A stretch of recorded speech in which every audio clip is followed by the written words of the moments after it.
Arabian മണ്ണിൽ ഒരു കുഞ്ഞ് ജനിച്ചിരിക്കുന്നു. ആ കുഞ്ഞിന്റെ ജനന വർഷം തന്നെ ചരിത്രത്തിലെ ഒരു അത്ഭുത സമയമായിരുന്നു. ഇമാം അബൂ ഹനീഫ റളിയല്ലാഹു അൻഹു വിടവാങ്ങിയ അതേ വർഷം, അതേ കൊല്ലം തന്നെ ലോകം ഇരു കൈയും നീട്ടി മറ്റൊരു മഹാനായ ഇമാമിനെ സ്വീകരിച്ചു. മുഹമ്മദ് ഇബ്നു ഇദ്രീസ് അൽ ഷാഫിഈ റളിയല്ലാഹു അൻഹു. ആ കുഞ്ഞിന്റെ മനസ്സിൽ വിധിച്ച ഈമാനിന്റെ വിത്ത് കാലം കടന്നു പോകുന്തോറും വളർന്നു വൻ വൃക്ഷമായി വളർന്നു.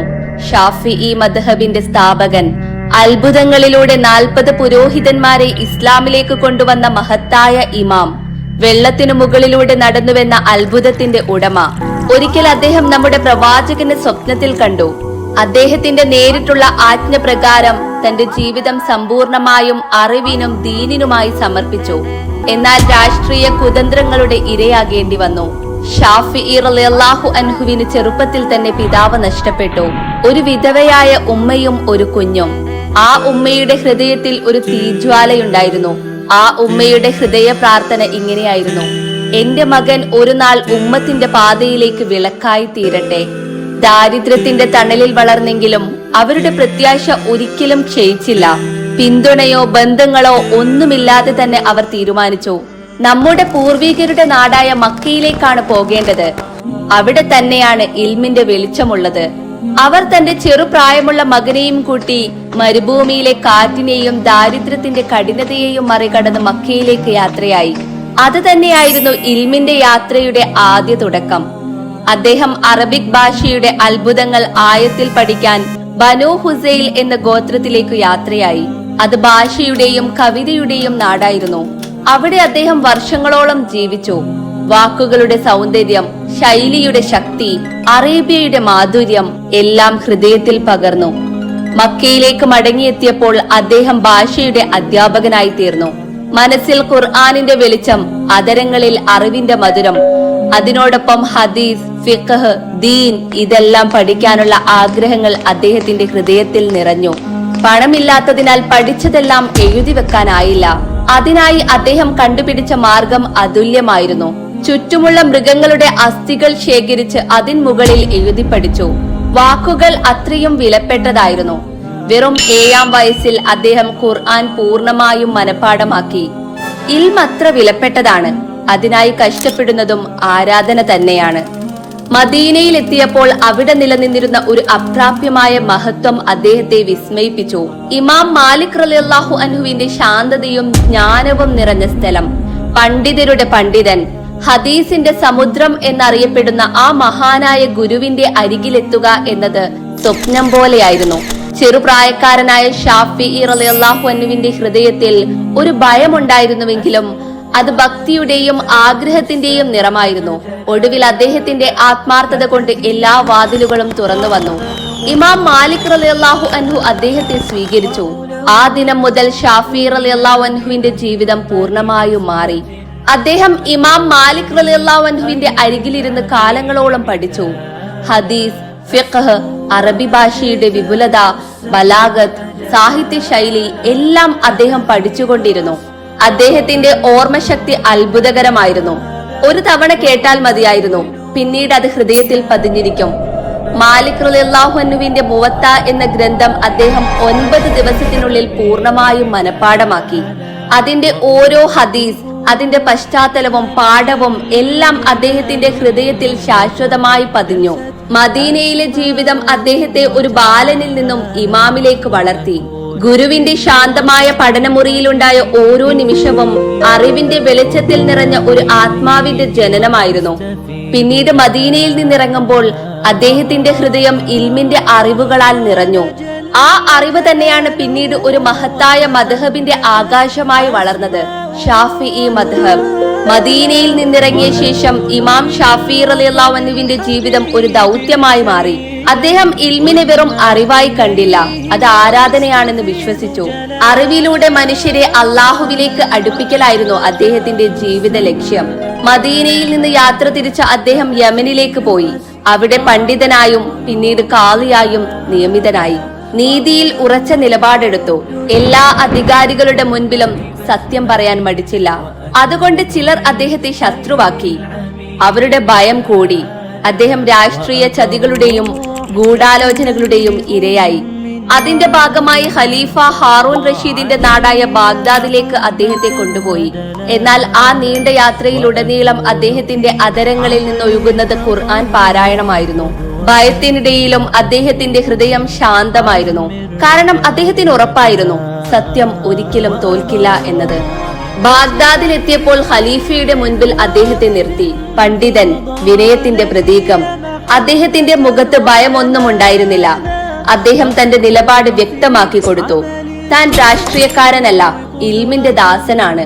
ഖലീഫയുടെ ഹൃദയം അതിനാൽ മൃദുവായി. അദ്ദേഹത്തെ കുറ്റവിമുക്തനാക്കി ആദരവോടെ വിട നൽകി. അത് ഇമാം ഷാഫി റളിയല്ലാഹു അൻഹുവിന്റെ ജീവിതത്തിലെ ഒരു വഴിത്തിരിവായിരുന്നു. തന്റെ സത്യസന്ധതയാൽ, വിനയത്താൽ, അറിവിനോടുള്ള സമർപ്പണത്താൽ അദ്ദേഹം ലോകത്തിന്റെ ഹൃദയങ്ങൾ കീഴടക്കി. കാലക്രമേണ അദ്ദേഹത്തിന്റെ പേരിൽ അത്ഭുതങ്ങളുടെ കഥകൾ പരന്നു. ഒരിക്കൽ 40 ക്രിസ്ത്യൻ പുരോഹിതന്മാർ അദ്ദേഹത്തിനെതിരെ നിന്നു. ഒരു മനുഷ്യൻ നമ്മുടെ മതം തകർക്കാൻ ശ്രമിക്കുന്നു എന്നവർ കരുതി. അവർ ഒരുമിച്ച് അദ്ദേഹത്തെ നേരിടാൻ തീരുമാനിച്ചു. ഒരു നദീതീരത്ത് കൂടിക്കാഴ്ച നടത്താൻ തീരുമാനിച്ചു. പുരോഹിതന്മാർ അതിക്രമത്തോടെയും ആകുലതയോടെയും കാത്തുനിന്നു. അപ്പോൾ ശാന്തമായ മുഖവും പ്രകാശമുള്ള നടത്തവുമായി ഇമാം ഷാഫി റളിയല്ലാഹു അൻഹു എത്തി. അവരുടെ കണ്ണുകൾ ആകർഷണത്താൽ നിശ്ചലമായി. അദ്ദേഹം തന്റെ നിസ്കാരപ്പായ എടുത്ത് പ്രവഹിക്കുന്ന വെള്ളത്തിന്മേൽ വെച്ചു. വെള്ളം അദ്ദേഹത്തിന്റെ കാലിന് ചുവടെ മണ്ണ് പോലെ നിശ്ചലമായി. അദ്ദേഹം അതിന്മേൽ വിശ്വാസപൂർവമായി നിൽക്കുകയായിരുന്നു. ആ ദൃശ്യം കണ്ട പുരോഹിതന്മാർ വിറച്ചു. അവരുടെ ഹൃദയം സത്യം തിരിച്ചറിഞ്ഞു. അവിടെ നിന്നു തന്നെ അവർ ഇസ്ലാം മതം സ്വീകരിച്ചു. ആ ദിനം ചരിത്രമെഴുതി. ഇൽമിന്റെ കരുണയാൽ 40 ഹൃദയങ്ങൾ വെളിച്ചത്തിലേക്ക് വഴിതിരിച്ചുവെന്ന്. ഒരു ഈദ് ദിനം ഇമാം ഷാഫി റളിയല്ലാഹു അൻഹുവിന്റെ വീട്ടുവാതിൽക്കൽ ഒരു ദാസനെത്തി. അദ്ദേഹത്തിന് സ്വർണ്ണ നാണയങ്ങൾ നിറച്ച ഒരു പെട്ടി നൽകി.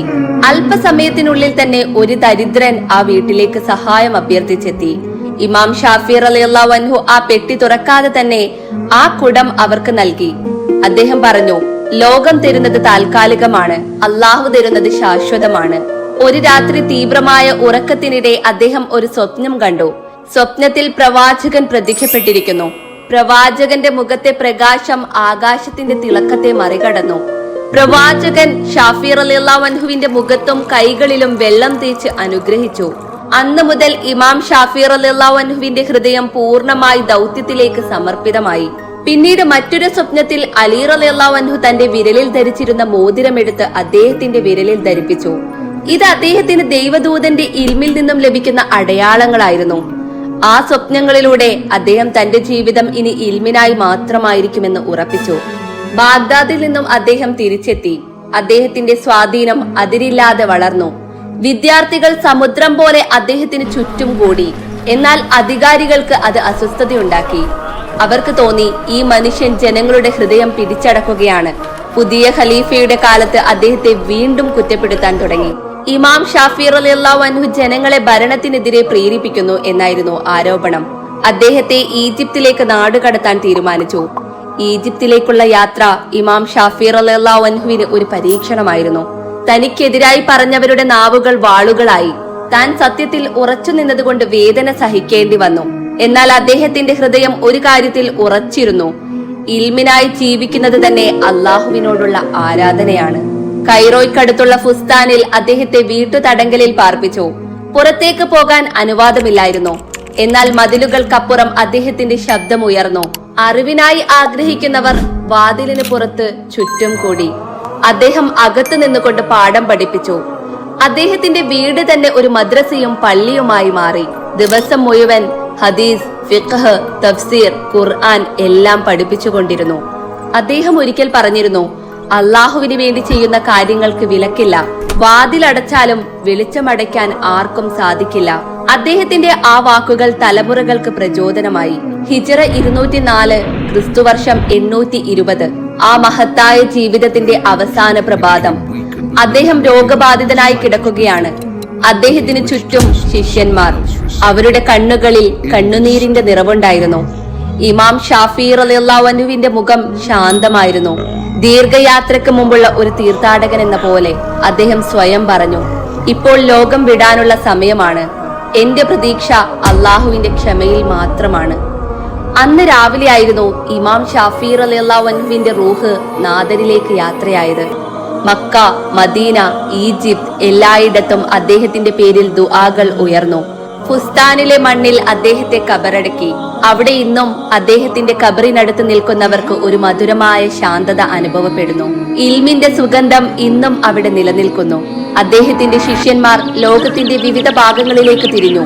അദ്ദേഹത്തിന്റെ ചിന്തയും പഠനവും കടലുപോലെ വ്യാപിച്ചു. ഷാഫി റളിയല്ലാഹു അൻഹുവിന്റെ പാതയിൽ നിന്നാണ് ഇമാം അഹ്മദ് ബിൻ ഹൻബൽ റളിയല്ലാഹു അൻഹുവിനെ പോലെയുള്ള മഹാന്മാർ ഉയർന്നു വന്നത്.